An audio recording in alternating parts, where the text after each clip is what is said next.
अखिलेश ने एसआईआर को बता डाला एनआरसी, 2,89,00,000 वोटरों के कट गए नाम, छिड़ गया सियासी संग्राम। बीजेपी के लोगों पर बोल दी बहुत बड़ी बात, सभी सफाइयों को किया अखिलेश ने चौकन्ना। बीजेपी की गुपचुप बैठक पर भी कसा तंज, चाचा शिवपाल देखकर दंग। अखिलेश ने बताई अंदर की बात। इस वक्त यूपी की सियासत में सबसे बड़ा सवाल सिर्फ वोट का है, पहचान है और हक का है, क्योंकि एसआईआर ड्राफ्ट की लिस्ट जैसे ही सामने आई वैसे ही सियासी मैदान में भूचाल आ गया, क्योंकि किसी को अंदाजा भी नहीं था उससे भी ज्यादा वोट कट गए, या यूं कहे कि पूरा का पूरा सियासी गणित ही बिगड़ गया, जिसने सपा से लेकर अन्य सियासी दलों की भी टेंशन बढ़ा दी है, क्योंकि 1-2 लाख नहीं बल्कि 2,89,00,000 नाम हटने की खबर सामने आई है, जिसने लखनऊ से लेकर गांव की चौपाल तक हलचल बढ़ा दी है। इस बीच सपा मुखिया अखिलेश यादव ने मोर्चा संभाल दिया और ऐसा हमला बोला कि बीजेपी खेमे में खलबली मच गई है। अखिलेश ने सीधे कहा कि एसआईआर नहीं बल्कि एनआरसी का खेल चल रहा है और वोट की साजिश रची जा रही है। सिर्फ यही नहीं, उन्होंने सपाइयों को चौकन्ना रहने को कहा और बोला कि लड़ाई अब आर पार की है, जिसके बाद सपा खेमा अब फुल एक्शन मोड में है। इसके पीछे की एक और वजह भी बताई जा रही है। दरअसल जैसे ही एसआईआर में वोट, जबकि अखिलेश ने साफ कहा कि एसआईआर के नाम पर पूरे प्रदेश को परेशान किया गया।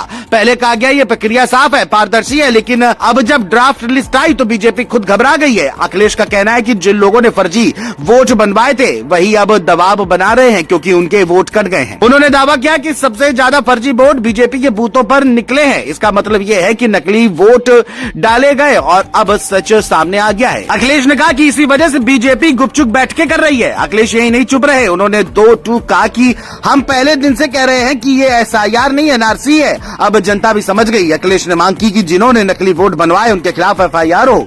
उन्होंने कहा कि 1 करोड़ वोट बढ़वाने का खेल हुआ है और अब सवाल उन्हीं पर खड़े हो गए। अखिलेश यादव ने इस मुद्दे को सिर्फ वोट बैंक तक सीमित नहीं रखा। उन्होंने कहा कि महंगाई इसलिए बढ़ी है क्योंकि भ्रष्टाचार बढ़ा है, सरकार में बैठे लोग लूट में लगे हैं और उसका बोझ जनता पर डाला जा रहा है। उन्होंने कहा कि चुनाव जीतकर सरकार बनाना सिर्फ भ्रष्टाचार करना, जल जंगल जमीन पर कब्जा करना, यही बीजेपी की मंशा है और इसी मंशा को पूरा करने के लिए वोट काटने का खेल खेला जा रहा है। इसके साथ ही अपने सिपाहियों को खास संदेश भी दिया। खबरों की माने तो सपा मुखिया ने पीडीए समाज और पीडीए प्रहरी को खास मैसेज देते हुए कहा कि तमाम प्रयासों के बावजूद पीडीए समाज के करोड़ों वोट काटे गए हैं। अब समय है और ज्यादा सतर्क होने का, हर बूथ पर गहन जांच करनी जो होगी। एक भी वोट ना घटे, एक भी वोट ना घटे, इसी नारे के साथ फिर से जुटना होगा। अखिलेश ने कहा कि हर वोट की रखवाली अब आंदोलन का रूप लेगी। उनका यह बयान अब चर्चा का विषय बन गया है और गली मोहल्ले में जो भी सपा के सिपाही हैं वो सब एक्टिव हो गए हैं। हालांकि अखिलेश ने यह भी कहा कि जो सरकार निर्विरोध चुनाव करवा सकती है वो वोट काटने के लिए कुछ भी कर सकती है, इसीलिए इस चेतावनी को हल्के में न ले। उन्होंने अपील की कि वोट बनवाइए,